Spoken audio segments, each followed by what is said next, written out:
Asa Butterfield is starring in the new Netflix series Sex Education. It's about an inexperienced teenager who lives with his sex therapist mother. Sounds good. He teams up with an edgy high school classmate to start their own health clinic. It's a little interesting here. We're intrigued by it. Asa opened up about reading the script for the first time, and he told us what we can expect in season 1. Take a look.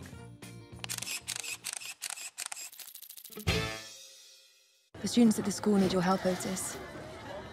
And we need their money. I haven't really worked out the details yet, but I'm good with numbers, so I'll deal with the business end of things, and you can do the therapy. We'll charge for every appointment and split the cash. Therapy? Yeah, sex therapy. You have a gift?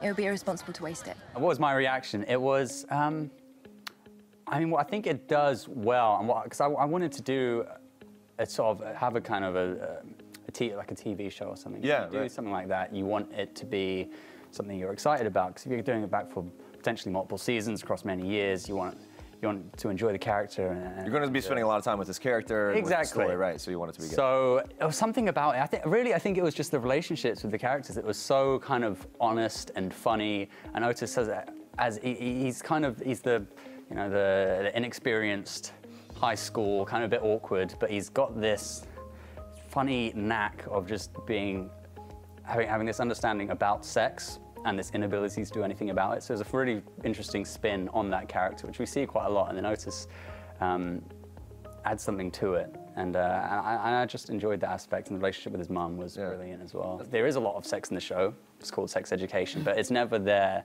to be kind of gratuitous or sexy or just for the sake of being there. It's always either awkward, probably. Yeah. Well, it's awkward. But it's always there to kind of inform the story and then inform Otis's cases for his sex therapy. Yeah, I don't know if I'd trust any 16-year-olds to provide sex therapy. I know, right? Asa plays a witty but awkward teenager named Otis, something he definitely enjoys. I enjoy playing awkward characters. I think I think I can bring a lot of myself into it. Not that I'm an awkward person, but I can be. Yeah, I think for Otis, I mean, there is a lot of similarities I see with him. Some of it came, I think, after I joined the part, and they asked me, what do I think, what do I want his room to look like? So I brought a lot of my own parts of my life, like, so he's a bit of a nerd, he plays a lot of video games. Right. There was these like Japanese movie posters on his wall, so I walked into the set of his room and I was like, okay, yeah, this feels at home. Good. Okay, yeah. I love talking to him, and that kind of, the things that felt like home to him were the video games, the character plays of all the things going on here. His mom, though, is played by the brilliant Gillian Anderson. She plays a sex therapist. Things got a bit awkward when we asked him if there were any comparisons between his TV mom and his real mom.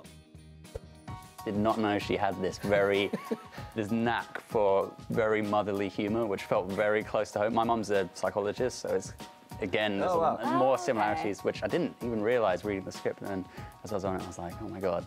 Yeah, what did your mom think about this project? She's very excited to see it. Yeah? Is that gonna be weird? Like, are you gonna watch with your mom? Probably not. No, yeah, probably not. I mean, for me, like, Otis's character he gets off quite easy compared to some of the other guys in terms of like the sort of explicit action. I mean, he has his moments. He has his moments.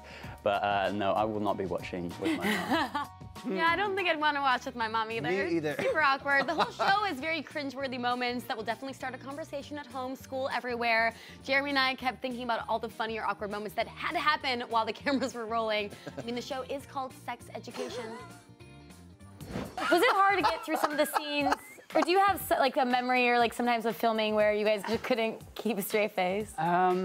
Yes, definitely. I'm trying to think of an example. I mean, there were a lot of awkward moments, definitely. I think that's actually where you get a lot of great stuff in shows like this, because you have that kind of tension, and behind it, everyone's just like about to burst into tears or laughter. I had my first wank scene ever, a few, in fact, multiple.